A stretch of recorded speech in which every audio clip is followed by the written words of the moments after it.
नमस्कार मंडळी, फूडी संगीता या चॅनलमध्ये तुम्हा सगळ्यांचं खूप खूप स्वागत आहे।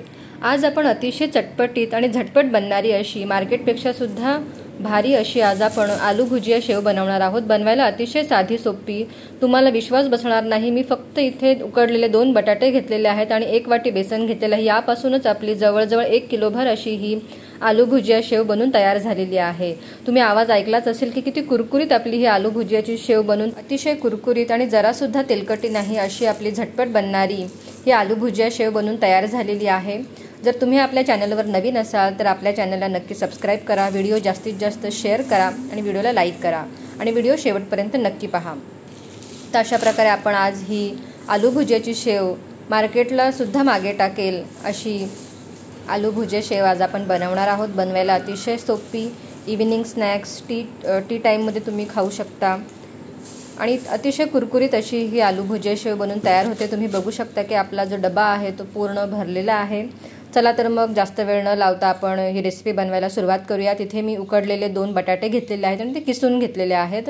त्यानंतर 1 वाटीभर बेसन घेतलेलं आहे, हळद घेतलेली आहे, लाल तिखट आणि चाट मसाला आपण इथे घेतलेला आहे। तर सगळ्यात अगोदर आपण इथे उकडलेला बटाटा घेणार आहोत जो मी किसून घेतलेला आहे। आता त्यामध्ये आपल्याला थोडीशी हळद टाकायची आहे। त्यानंतर मी इथे चवीप्रमाणे आपल्याला लाल तिखट टाकायचं आहे।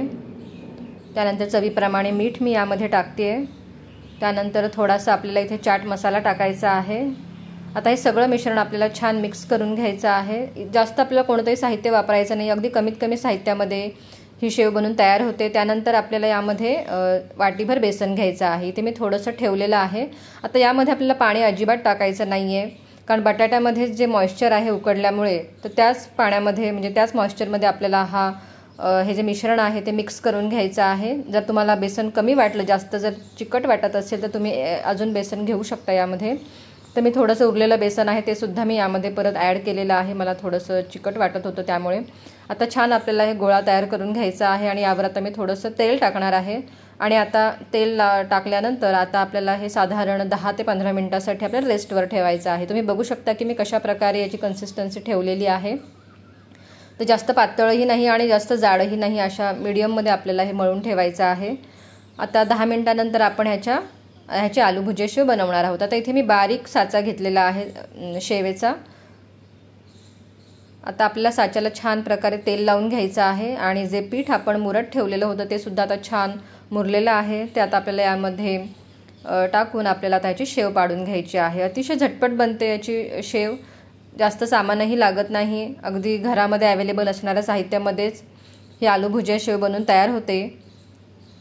तर तुम्ही सुद्धा ही आलू भुजिया शेव घरी नक्की ट्राय करा आणि जर इतकी कुरकुरीत आपल्या घरीच बनत असेल तर आपण बाहेरून विकतचं आणून आपल्या मुलांना देण्यापेक्षा तुम्ही हीच शेव जर मुलांना दिलीत तर मुलं तुम्हाला नक्कीच पुन्हा पुन्हा बनवायला सांगतील आणि हेल्दी असल्यामुळे आपण ती पुन्हा पुन्हा बनवून त्यांना देऊसुद्धा शकतो।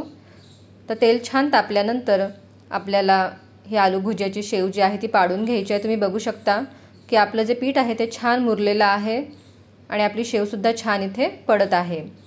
तर छान आपल्याला गोल्डन ब्राऊन कलर होईपर्यंत, छान कुरकुरीत होईपर्यंत ही आपल्याला तळून घ्यायची आहे।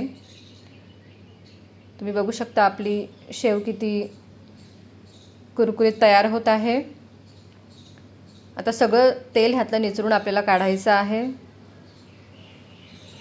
तुम्ही बघू शकता की आपली इथे शेव जी आहे ती तयार होत आहे। तर इतक्या झटपट बनणारी ही आलू भुजिया शेव आहे। जास्तीत जास्त याला फक्त 15 ते 20 मिनिटांमध्ये ही शेव आपली बनून तयार होते आणि फक्त 2 उकडलेले बटाटे आणि 1 वाटी बेसनपासून मी इथे जवळजवळ 1 किलोभर आपण इथे आलू भुजियाची शेव बनवलेली आहे। तर इतकी झटपट बनते आणि खूप जास्त प्रमाणामध्ये बनते, कमी साहित्यामध्ये जास्त प्रमाणामध्ये ही शेव बनते। तर तुम्ही सुद्धा ही आलू भुजियाची शेव घरी नक्की बनवा। व्हिडिओ आवडल्यास व्हिडिओला लाईक करा, कॉमेंट करा, शेअर करा आणि आपल्या चॅनलवर जर नवीन असाल तर सबस्क्राईब करा। पुन्हा भेटूया अशा छान नवीन रेसिपीसोबत। तोपर्यंत हॅपी कुकिंग।